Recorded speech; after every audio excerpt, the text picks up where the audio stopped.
Tatawa ko kay Pang, sabi niya, hindi niya daw inubos, no? Kasi gusto niya daw, mayroon pa siya mamayang gabi. Tingnan mo kung anong tinira niya. I mean, namin pala. Yan lang na nangyari, tinira. Ang ulo sa akin niya. Ay, ay, ay.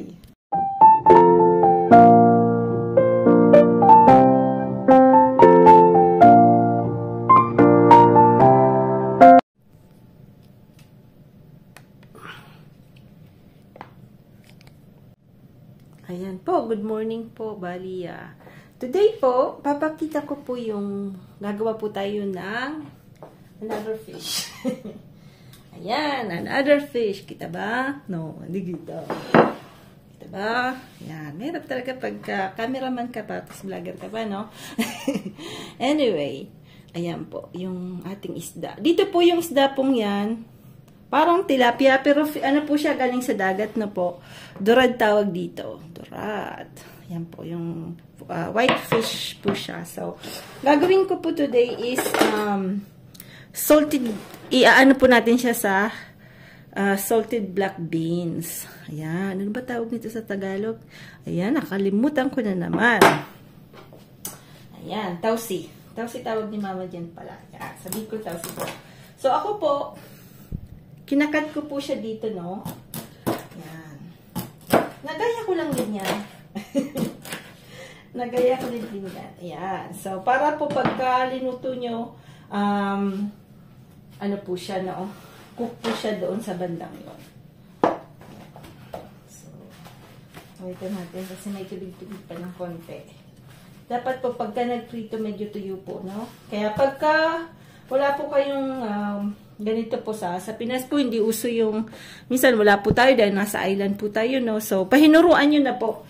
Lagay nyo po sa strainer para wala po siyang tubig, no? Yan. So, ang gagawin natin is lalagyan natin ng salt tsaka pepper po yung ano niya, yung ano niya po. Yung tulak niya, no? Yung stomach nitong ating fish. So, lalagyan natin siya ng maraming pepper. Tapos, salt. Yan.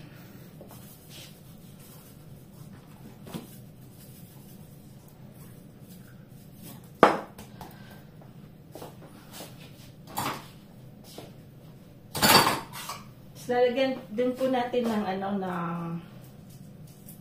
ng ginger na po yung kanyang yan. Yan. Hindi ko pa rin po na-upload yung mga na-vlog ko na po. Kasi medyo mahirap po yung ano namin. Wala po kaming fiber. So, it's very difficult to upload. Yan. So, yan po yung ginger natin, nalagay natin dyan yung ginger. Gingembre. Sa mga French people, gingembre. Yes. Poisson, dorade, gingembre, poivre et sel. Voilà. So, this one, ito po, for French people, tu peux acheter ça dans le magasin chinois. Yan. Because I said that because maybe I have one abonnee French. So maybe he's watching po. So para malaman niya po kung paano naman, saan po yan nakita. Kasi galing pa po ito ng Pilipinas. It's fresh from Philippines. So, yan. Ako po, hindi high-tech yung pang-abulata ko. Mas I like this one. Si Kainaman o Canada, nagdala siya nito. Kasi marami po akong dinala. Kasi po pagka nag-island kami, we need like this. Kasi marami pa rin pong mga bagay-bagay sa Pilipinas na wala ang ano po, no? Wala pa rin instant na pang can opener. So, ayan po yung ano natin, no? Gasa natin yan. Yan po, ilalagay natin sa ayan. So, ayan na yung mga kailangan natin na po. So, kailangan natin ng fish natin. Tapos,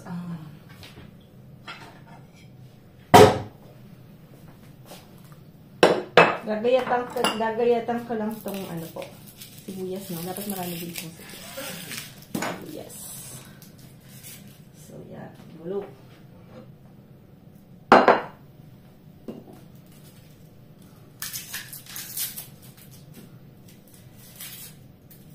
Sibuyas po lagi kong ginagamit. Mahilig po ako sa sibuyas. Sibuyas is really life. Yan, sibuyas.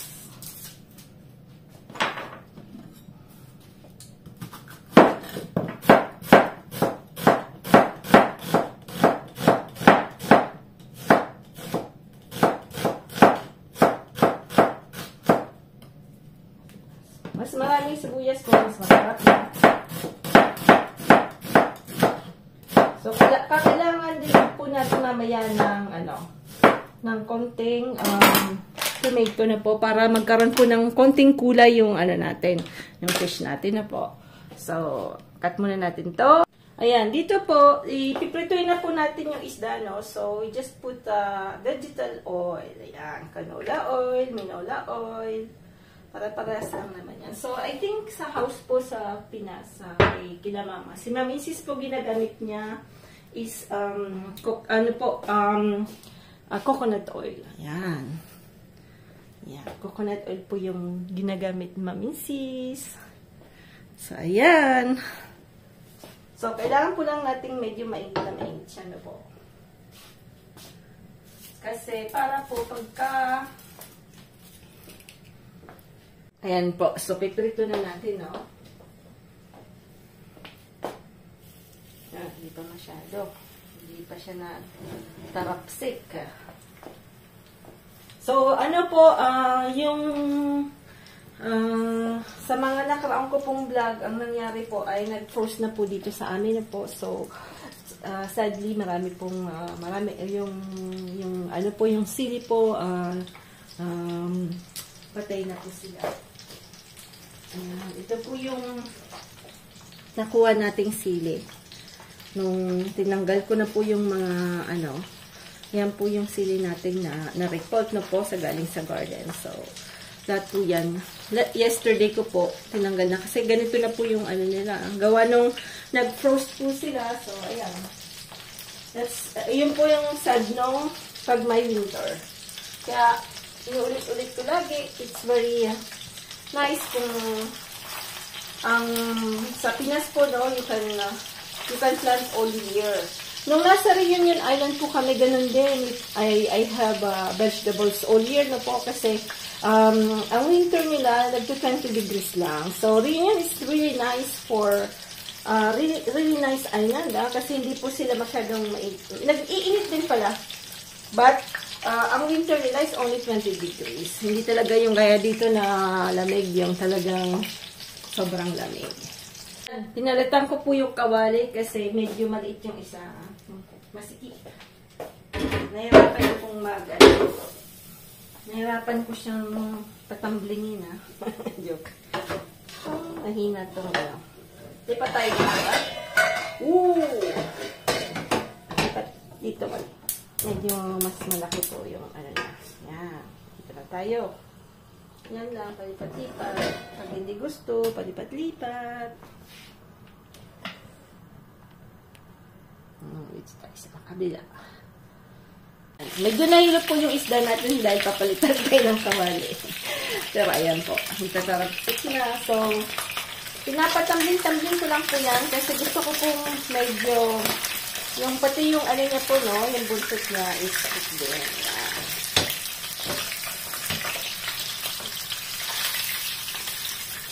Pagka may hindi ka talaga magluto, hindi ka masyadong takot sa tilamsik ng mantika na po. Kasi talagang part na yun ng pag-cook natin yung marami kang tilamsik ng ng mantika. Minsan may patches ako dyan na parang itim-itim na po pagka may niluluto pa kung nagtatilamsik.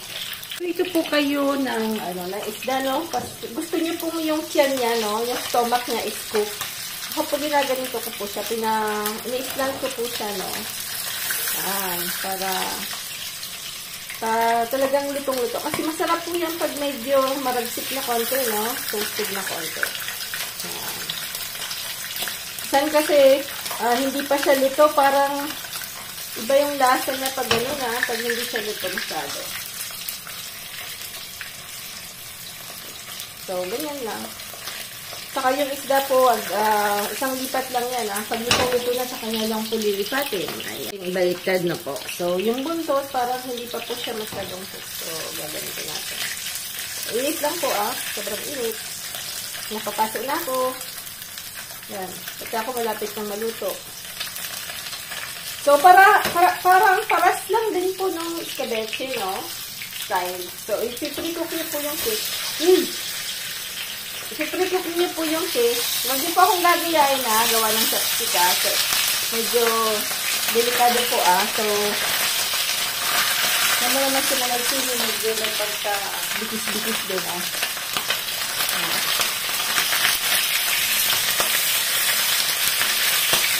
Yan. Hindi po ako, buha po ako ng onions, no? Hinakbo ko lang.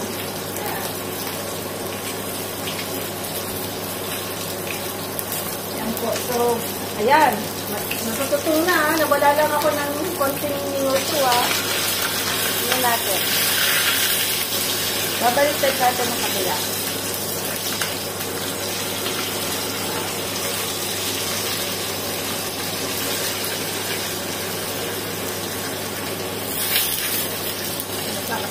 Masabi yung kamay ko. Ayan, maingay. Maingay yung maingay yung ot natin, Ilanggan ko muna. Sama nang medyo mag-abay,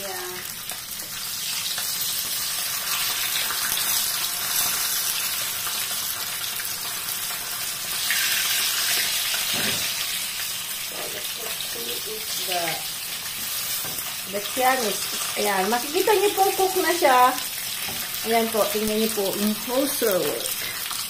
Ayan, baka mahulog ang pangkoy. Ayan, pagka hinati-hati niyo po dito, kita-dita po kung cook na siya, diba? So, ayan, saka mausok na po. Ayan na. Patayin natin. Isi-set aside natin to. At gagawin natin yung sauce niya na po. So, ayan, set aside natin, Ang laki ng platito ko, Yan. Ang buntot, mahuhulog yan. Yan. Dito rin po natin iluluto, no? So, tatanggalan ko lang po ng oil ang ating kawali. So, ako po yung oil, tinatapon ko po yan. Nilalagay ko po yan sa isang, nilalagay ko po siya sa isang lalagyan, no? Kasi hindi ko po siya linalagay sa sa lababo namin mo. Kasi po, pagka malamig po yung lugar at taglamig, yung oil po, nagbubuo po yan. Yan, nagbubuo po yan. Tsaka, nagbumabara yung, yung drainage ng lababo. So, lagay po natin yung sibuyas tsaka bawang na po. Kainaan natin at sobra naman po ang kalabo.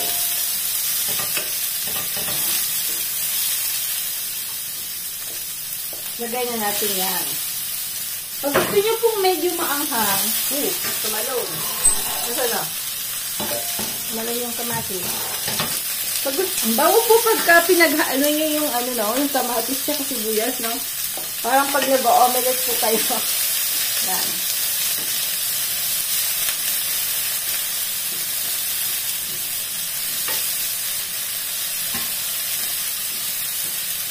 Sarapan kaya ang bango po, sobrang bango. Mabango.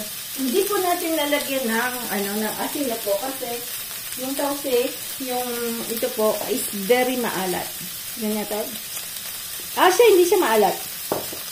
May iba pong ganyan, sobrang alat na po. So, careful po sa pag-aasin, no? Yan.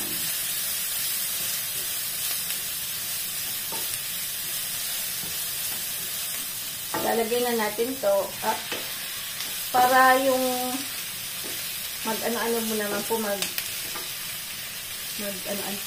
tulok naman dyan yung lasa, no? Yung lasa po medyo absorb sa preparation natin. So, lalagyan na natin ng sauce. Yan.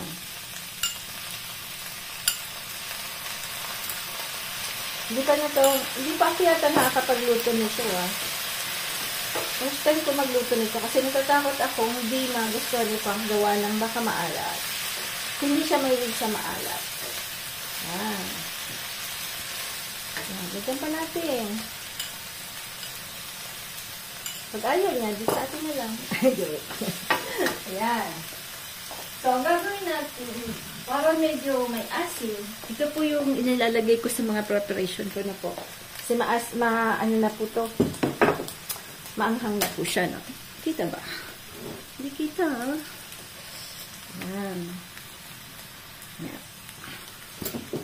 So, ako po, gusto kong gamitin to na po. Nung kutsara na pang service na yan. Ayan. Maraming gagawa tayo ulit kasi marami pa tayong sili. Gusto ko, ang dami nating sili. Yun ang may gusto po, Pap. Ayan, so lalakasan natin. Ayan. Pwede po natin lagyan din ng toyo. Kasi parang kulang yung konting toyo.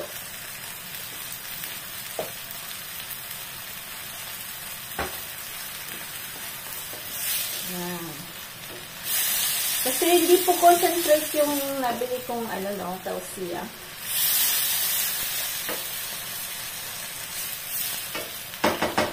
Tikman natin kung anong lasa niya. Kasi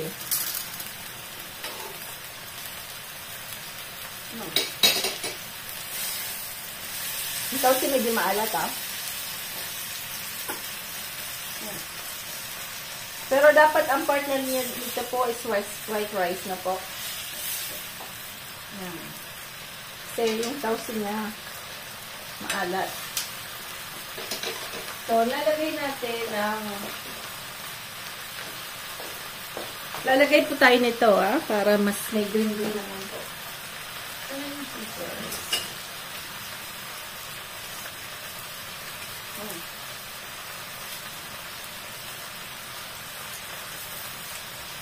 Yan. Yung greens po, maganda po sa pampakulay niyo po. Yan. Tanggalin na natin. Yan. Kulang yata kulang po yung parang kulang yung niya. Pag wala pa ko yung vinegar na ganyan, pwede yung apple cider, yung dato puti.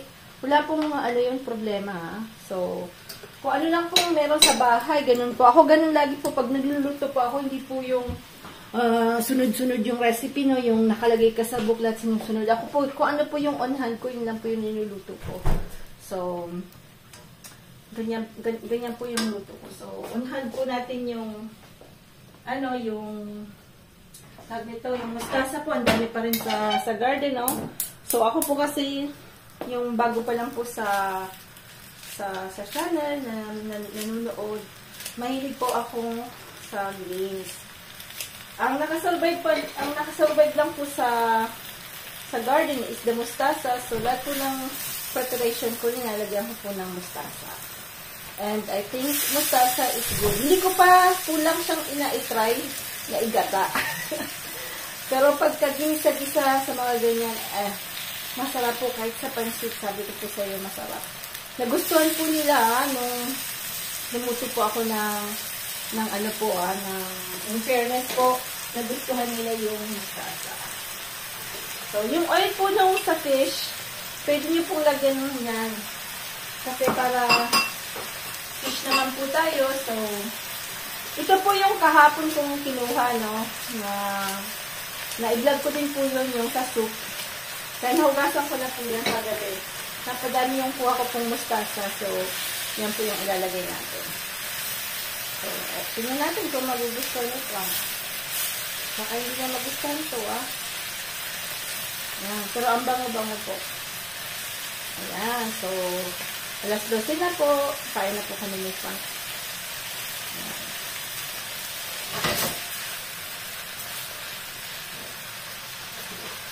Isa, kunting maluta. Hindi na po ako nag-asin, ha? Yan. So, yan na po yung ating. Lutuin lang natin ng mustasa. Yung mustasa naman po ay mabilis maluto. As you can see, luto na po siya. Ano po? So, bon appetit! Ayan. Thank you for watching po.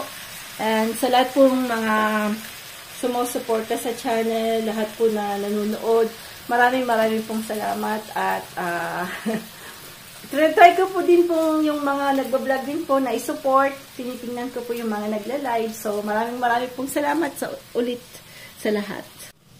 Lalagay na natin yung ating isdang tinawsihan. So, yan.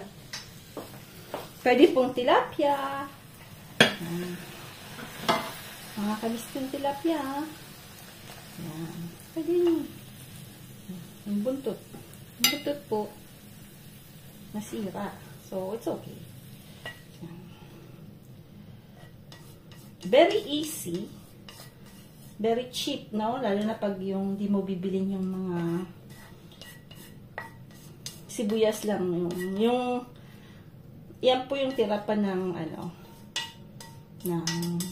meron pa kuming last na anis sa po, no?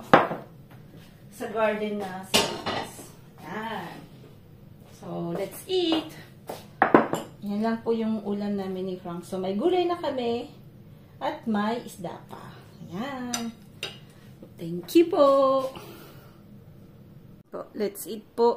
Ayan. Magulo. Nakikita. Ayan. Try ko nga ito. Ito po yung narcissus. Medyo maalat lang yung narcissus. Lagi ko ng konti. Kami pong dalawa. Walang chopstick si Frank. Nalimutan ko chopstick ni Frank.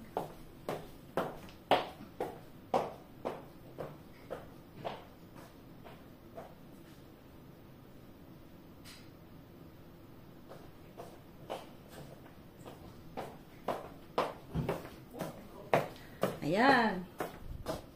Water lang kami ni Frank, no? At ako po yung hot water yung iniinom ko. Kasi tumaba po ako, yung masisikip na po yung mga wala nang hindi po ako nag-work. Siyempre, very active po ako dati dahil sa drive po ako nag-work na po. So, everyday talagang para kang exercise everyday. So, ngayon, medyo walang kaya medyo natutunan ko po yun sa friend ko na English. Friend kong bali, they live there like 36 years in Singapore. And I think yung mga Chinese kasi ganun din. Sa Taiwan din po, nung nasa Taiwan kami, they always drink hot tea pagka kumakain. Kasi, mas yung daw, yung mga mantika, siyempre, diretso na po, hot. Ayan. Kita ba? It's good. So, tikman natin tong mustasa. Sarap. Mustasa pa rin. Medyo maalat. Grabe ang to si Frank. Ça c'est bon. Favorite. Favorite? Et ça t'as dit? Kita yung buhok nito.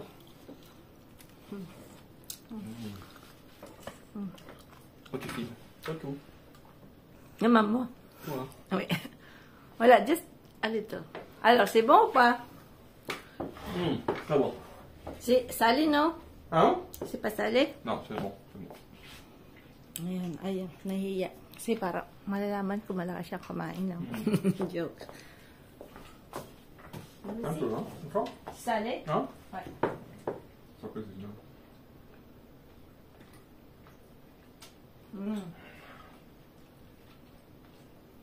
Oh. Il n'y a pas là-bas? Masarap po. Du verre. T'as dit c'est du jardin ça? Yeah. Mustasa. Moutarde? Yeah. I-try niyo po ito. Masarap po. Masarap. So, merci po. Thank you po for watching. Salamat po. Sarap na sarap daw si Frank. Pang-restaurant na naman daw yung pagkain namin, no?